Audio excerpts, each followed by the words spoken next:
شكو حلب جرودا يواجه هر قلتن الناس وقسم حلب جيان أنا تطون بحث أولودا وأنا كنت بەڵێ خۆی تقریبا چەند مانجێک پێش بە دقیقی 5 مانگ شتێکەمتر لە پێش کۆتایی هاتنی شەڕی بینی بڵێن ئێران و عێراق بێگومان بەداخەوە بەشێکی زۆری شەڕی ئێران و عێراق ئەکەوتبووە سەر سنووری هەرێمی کوردستانی ئێستا یعنی لە خانەقینەوە هەتا ئەتوانم بڵێ مەتا حەجۆمەرە جا بۆیە دیسانەوە لەو شەڕەشە گەورەترین قوربانی خەڵکی باشووری کوردستان بوو مەسەلەی شیمیایی بارانکردنی هەڵەبجە ئەکەوێتە ئەو چوارچێوەیەوە کە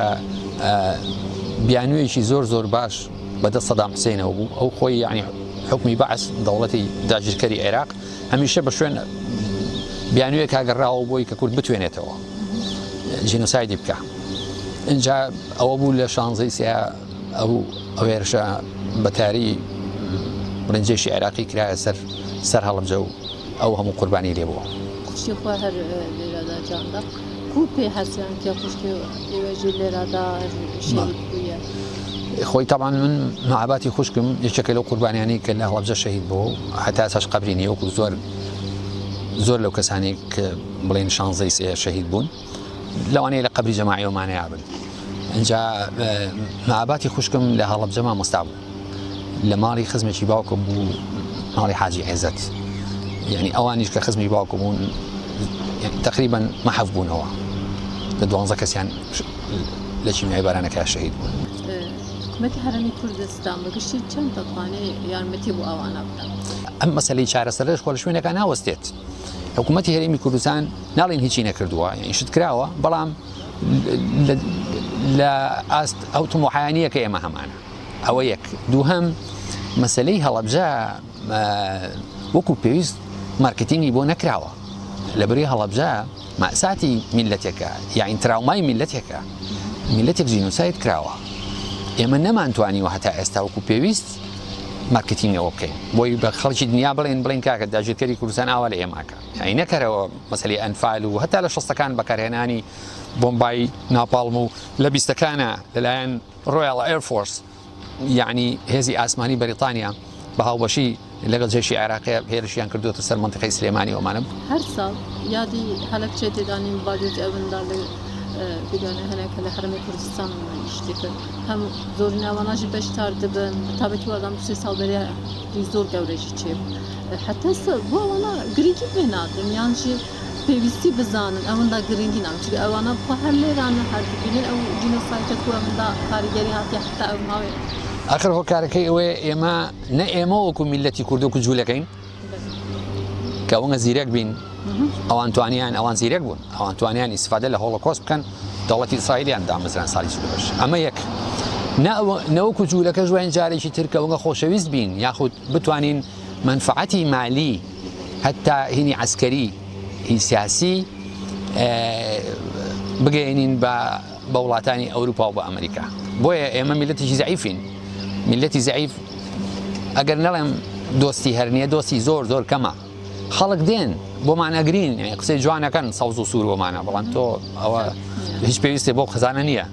یعنی پێویستێ بە ئاکشن هەیە یعنی پێویستێ بۆیە کە بە فعلی بێن لەگەڵ تا ڕاوەستن هاوکاری بکەن چ بە لە بواری پسپۆری مەسەلەی جینۆسایدا لە بواری ئینسانیە و بڵێن پشتیوانی لێ بکەن بۆی کە بتوانی ئەم قەزیەیە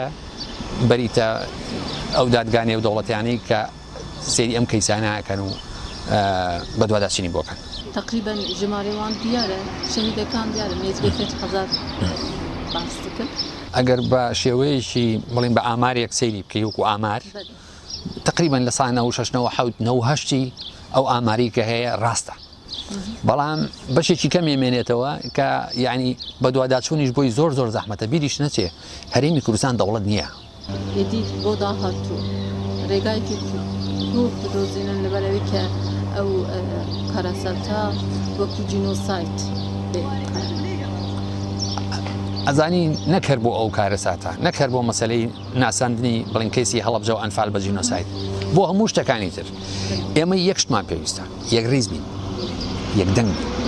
مشکلی ئێمە ئەوەیە ئێمە گەر ئەومان هەبێ حتى ئێساژێ نەبوو بەس هەتا ئێساش ئەوە نییە بۆیە سیرەکە یعنی داگیرکەرە توانێت بە ئاسانی یاریمان پێ بکات لە دژی یەکتری منەکە بە دژی توایە تۆکە بە دژی ئەوە ئیسیفادە لەم